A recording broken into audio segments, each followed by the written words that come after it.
Praise the Lord. The name of the Lord be glorified.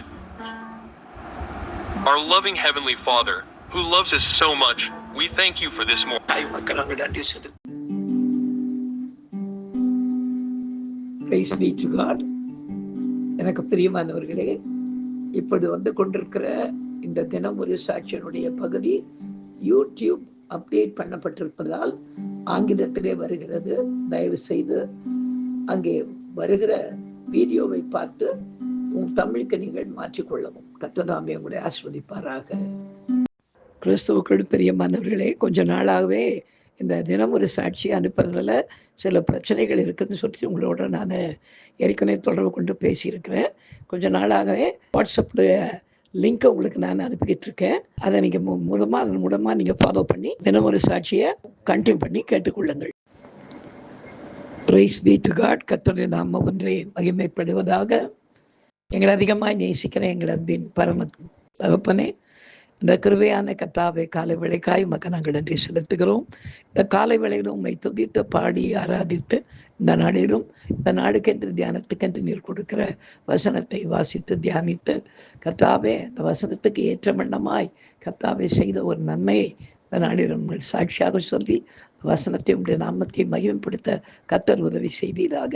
இயேசுவின் நாமத்தில் ஜெபிக்கிறோம் எங்கள் ஜீவனுள்ள நல்ல பிதாவே. ஆமேன், ஆமேன், ஆமேன்.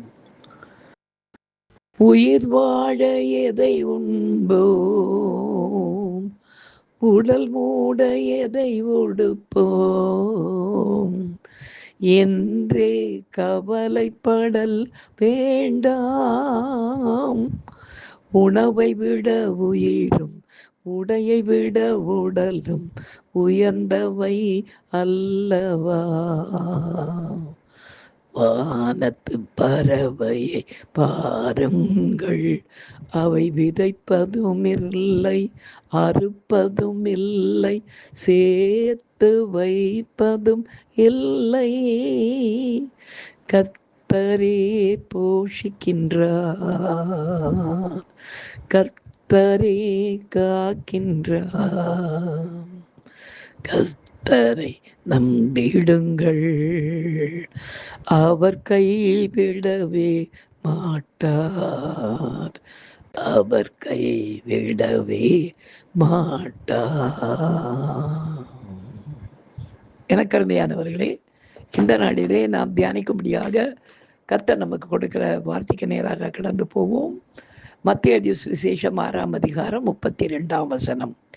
இவைகளையெல்லாம் அஞ்ஞானிகள் நாடி தேடுகிறார்கள், இவைகளெல்லாம் உங்களுக்கு வேண்டியவைகள் என்று உங்கள் பரமபிதா அறிந்திருக்கிறார் என்று கர்த்தர் சொல்கிறார்.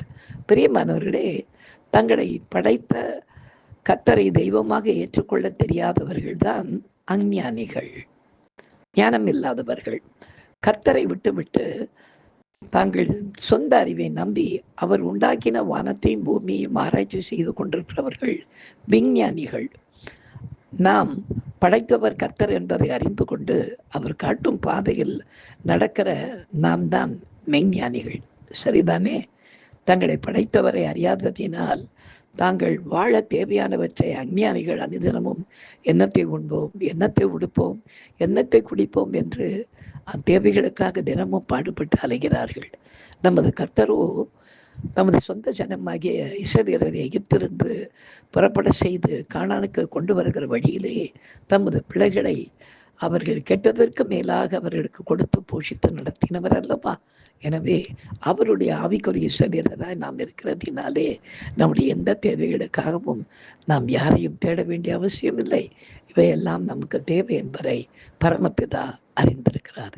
இதை உணர்த்தும் வண்ணமாக என்னுடைய வாழ்க்கையிலே நடந்த ஒரு காரியத்தை சாட்சியாக இன்றைக்கு கேட்போமா? இந்த சாட்சியின் மூலமாய் கர்த்தருடைய நாமம் மாத்திரம் மகிமைப்படுவதாக. என்னுடைய ஆரம்ப நாட்களில் ரட்சிக்கப்பட்ட உடனே எனக்கு ஞானஸ்தானம் கொடுத்த பாஸ்டருடைய சபையிலே கொஞ்ச நாட்கள் இருந்தோம். பிற்பாடு அங்கே ஒரு சின்ன பிரச்சனை என்னுடைய உறவினர் மூலமாக ஏற்பட்டதினாலே அங்கேருந்து புறப்பட்டு வந்து உறவினர் ஆரம்பித்த அந்த சபையில் நான் இப்போ தான் புதுசு, எனக்கு ஆவிக்குரிய காரியங்களை குறித்து ரொம்ப ஒன்றும் அதிகமாக தெரியாது. ஒரு சில மாதங்கள் தான். அவர் ஆரம்பித்த அந்த சபையில் நான் பாடுகிறவனாக கிட்டார் வாசிக்கிறவனாக இருந்ததினாலே அந்த சபையினுடைய ஒரு சில பொறுப்புகளை எனக்கு கொடுத்து என்னை வேலை வாங்கி அந்த நாளிலே அந்த சபையை நடத்தி கொண்டிருந்தார்கள். நான் அங்கே போய் கொண்டிருந்தேன்.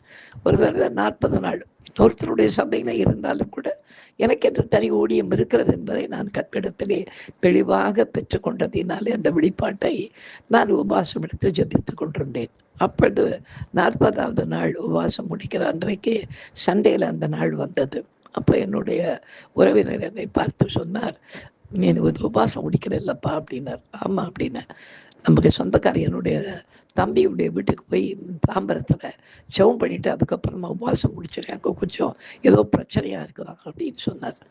நான் பார்த்தேன், சரி உபவாசம் முடிக்க போகிறோம், எங்கேயோ ஒரு இடத்துல போய் என்னென்ன பண்ணுவோம், அவங்களுக்காக விடுதலைக்காக ஜெபம் பண்ணிவிட்டு அதுக்கப்புறம் எங்கன்னா ஹோட்டலில் கிட்ட அதை சாப்பிட்டுட்டு வீடு வந்து சேர 7, 7:30 மணி ஆகிடும் அப்படின்னு சொல்லிட்டு என் கூட இருந்த ஆனந்த்ன்ற தம்பியை அந்த நாளில் அழைத்து கொண்டு 2 பேரும் புறப்பட்டு போனோம். அப்போ அவர் சொன்னார், அந்த தம்பி, நானும் சாப்பிட பிரதர் உங்கள் கூடவே பாறேன் அப்படின்னு சொல்லிட்டு, ஏன்னா அவர் தான் எனக்கு பின்னால் என்னுடைய ஊழியத்தின் பாதையில் ஆரம்ப நாட்கள் இது 14 வருடங்கள் என்னோடு கூட ஊழியம் செய்தவர். அவர் என்னோடு கூட புறப்பட்டு வந்துட்டார்.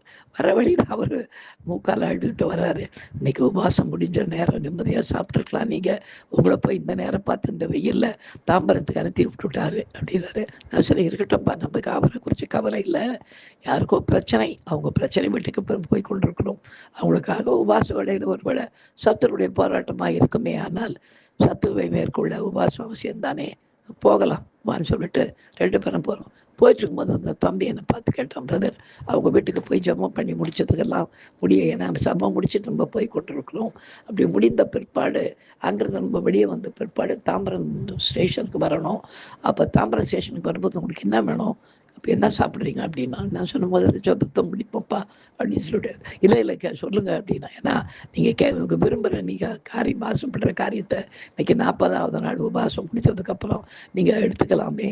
அதுக்காக நான் சிரிச்சுக்கிட்டே, எனக்கு சப்பாத்தியும் பட்டாணி குருமாவும் வேணும், அது இருந்தால் சாப்பிட்லாம் அப்படின்னு சொல்லிட்டு சிரிச்சுட்டு நாங்கள் போயிட்டோம். போய் அந்த நாள் அந்த வீட்டுக்கு போய் அந்த வீட்டில் இருக்கிறவங்களுடைய சமாதானத்துக்காக ஜெபித்து முடிச்சுட்டு நான் அங்கேருந்த ஒரு சகோதரியை பார்த்து, அம்மா நான் கிளம்புறேன் நான் அப்படின்னு சொல்லிட்டு, உடனே அவங்க இல்லை ஐயோ உங்களுக்காக எனக்கு காலையிலேருந்து யாரோ என் மனசில் ஒன்று செய்ய சொன்னாங்க, அதனால் அது ஆண்டவராக தான் இருக்கும்னு நினைக்கிறேன், எனக்கு அவ்வளோ தூரத்துக்கு காரியங்கள் தெரியாது, ஆனால் செஞ்சுருக்கிற கொஞ்சம் உட்காருங்கன்னு சொல்லிட்டு நீங்கள் 2 பேரையும் உட்கார வச்சுட்டு டேபிளில் அந்த டேபிளில் கொண்டாந்து சுட நிறைய சப்பாத்தியையும் கொண்டாந்து பட்டாணி குருமா வச்சாங்க. அதை பார்த்த உடனே இந்த தம்பி ஐயோன்னு கூச்சல் போட ஆரம்பித்தான். நான் சொன்னேன், அவங்க உடனே, என்னப்பா ஏன் தம்பி என்ன சாப்பிட மாட்டாரா அண்ணன் அப்படின்னாங்க. இல்லை அவர் இன்னைக்கு உபவாசம் முடிக்கிறாருக்கா, உபவாசம் முடித்த உடனே என்ன சாப்பிட்றீங்கன்னு நான் கேட்டதுக்கு, சப்பாத்தி பட்டாணி குருமா சாப்பிட்லாடா, தாம்பரத்துக்கிட்ட அங்கே ஆனந்த பவன் ஒன்று இருக்குது, அதை சாப்பிட்டுக்கலான்னு சொல்லிட்டு நாங்கள் தான் பேசிக்கிட்டு வந்தோம். ஆனால் கரெக்டாக ஆண்டவருக்கு அவர் உபவாசம் முடிக்கிறது தெரிஞ்சதுனால அவர் என்ன ஆசைப்படுவார்ன்றதை சொன்னாரோ, இல்லை ஆசைப்பட வேண்டியது அவர் வாயாலேயே சொல்ல வச்சாரோ, எப்படியோ ஒன்று செஞ்சு ஆக மொத்தம் நம்ம சந்தோஷப்படுற மாதிரி அவருக்கு பிரியமானதை இந்த நாளிலே கர்த்தர் கொடுத்தார் பாருங்க. ஸோ நம்ம ஒரு நாள் நமக்கு என்ன வேணும், என்ன சாப்பிடணும், என்ன உடுத்தணும், என்ன குடிக்கணும், இதெல்லாம் கவலைப்பட வேண்டாம்னு போட்டிருக்கு இல்லைங்களாக்கா. அதனால் அதே மாதிரி இன்றைக்கி நடத்தினார் பாருங்கன்னு சந்தோஷமாக நாங்கள் ஆண்டவருக்கு நன்றி சொல்லி சாப்பிட்டுட்டு திரும்பி வந்தோம். எனக்கு அருமையானவர்களே, வேதத்தில் இருக்கிற ஒரு வார்த்தை கூட பொய் சொல்லாது. கர்த்தருடைய வாய் சொன்னதெல்லாம் அவர் சொல்ல ஆகும், அவர் கட்டளையிட நிற்கும். இனியும் கூட நம்முடைய வாழ்க்கையில் எந்த ஒரு காரியத்திற்காகவும் ஆண்டவர்கிட்ட நாம் போராட வேண்டிய அவசியமே கிடையாது. கர்த்தர் நமக்கு என்ன தேவை என்பதை அவர் நம்ம ஏற்கனவே அறிந்திருக்கிறார். இந்த உலக தோற்றத்துக்கு முன்னே அறிந்தவர் அல்லவா. அப்போ உலகத்துக்கு வந்த பிற்பாடு அவருடைய கிருபையினாலே நம்மை ரட்சித்திருக்கும் போது நிச்சயமாக அந்த ரட்சிப்பின் நாளிலே வாழ்ந்து கொண்டிருக்கிற அந்த வேளையிலே நமக்கு என்னதை எப்பப்போ எதை கொடுக்கணுன்றதை கர்த்தர் அறிந்திருக்கிறார். தொடர்ந்து நாம் கர்த்தரை சார்ந்து கர்த்தர்கிட்டே நம்முடைய காரியங்களை சொல்லி கேட்போம், பெற்றுக்கொள்வோம், ஜெபிக்கலாம். எங்களை அதிகமாக நேசிக்கிற எங்கள் அன்பின் பரம தகப்பனே, இந்த கிருபையான வேலைக்காய் உமக்கு நாங்கள் நன்றி செலுத்துகிறோம் ராஜா. இந்த விளையிற உடைய கர்த்தாவே, உடைய பாதப்படிகளே எங்களை முற்றிலுமாய் தாழ்த்தி ஒப்பு கொடுத்து ஜெபிக்கிறோம் ஐயா.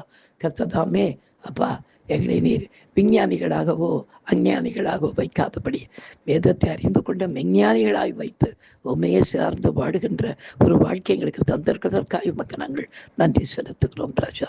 இந்த நாளிலும் இந்த சாட்சி கொடுக்க கர்த்தர் உதவி செய்தீரே, உமக்கு நன்றி செலுத்துகிறோம். தொடர்ந்து எங்களை அப்படியே நடத்தும்.